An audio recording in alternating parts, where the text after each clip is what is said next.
ನಿಂತಿದ್ದ ಲಾರಿಗೆ ಕಾರ್ ಡಿಕ್ಕಿ, ಸ್ಥಳದಲ್ಲೇ ಇಬ್ಬರ ಸಾವು, ಹಲವರಿಗೆ ಗಾಯ.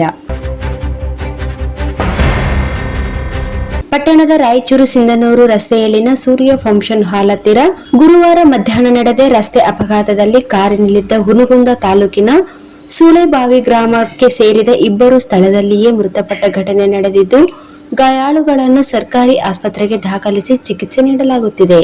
ಬಾಗಲಕೋಟೆಯ ಜಿಲ್ಲೆಯ ಸುಳ್ಕೆರೆ ಗ್ರಾಮದ ಕುಟುಂಬವೊಂದು ಮಂತ್ರಾಲಯದಲ್ಲಿನ ಶ್ರೀ ರಾಘವೇಂದ್ರ ಸ್ವಾಮಿಗಳ ಮಠಕ್ಕೆ ತೆರಳಿ ಶ್ರೀ ರಾಘವೇಂದ್ರ ಸ್ವಾಮಿಗಳ ದರ್ಶನ ಪಡೆದು ಮರಳಿ ಬಾಗಲಕೋಟೆಗೆ ಕಾರಿನಲ್ಲಿ ತೆರಳುತ್ತಿದ್ದ ಸಮಯದಲ್ಲಿ ಮಾನ್ವಿ ಮುಖ್ಯ ರಸ್ತೆ ಬದಿಯಲ್ಲಿ ನಿಂತಿದ್ದ ಲಾರಿಯೊಂದಕ್ಕೆ ಕಾರು ಚಾಲನೆ ಮಾಡುತ್ತಿದ್ದ ರಾಘವೇಂದ್ರ ತಂದೆ ನಾಗಪ್ಪ 26 ವರ್ಷ ಇಲ್ಕಲ್ ಡಿಕ್ಕಿ ಹೊಡೆದಿದ್ದರಿಂದಾಗಿ ಸ್ಥಳದಲ್ಲಿಯೇ ಮೃತಪಟ್ಟಿದ್ದು, ಮುಂದಿನ ಆಸನದಲ್ಲಿ ಕುಳಿತಿದ್ದ ಒಂದೇ ಕುಟುಂಬದ ಪ್ರಿಯಾಂಕ 19 ವರ್ಷ ಸ್ಥಳದಲ್ಲಿಯೇ ಮೃತಪಟ್ಟರೆ, ಕಾರು ಹಿಂಬದಿಯ ಆಸನದಲ್ಲಿ ಕುಳಿತಿದ್ದ ಕಾಳಮ್ಮ ಕವಿತಾ ಎನ್ನುವವರಿಗೆ ಗಂಭೀರವಾದ ತೀವ್ರ ಗಾಯಗಳಾಗಿವೆ. ಮೂವರು ಮಕ್ಕಳಾದ ಸೌಮ್ಯ 14 ವರ್ಷ, ವಿಜಯ 3 ವರ್ಷ, ಮಧು 9 ವರ್ಷ ಎನ್ನುವವರಿಗೆ ಸ್ವಲ್ಪ ಗಾಯಗಳಾಗಿವೆ.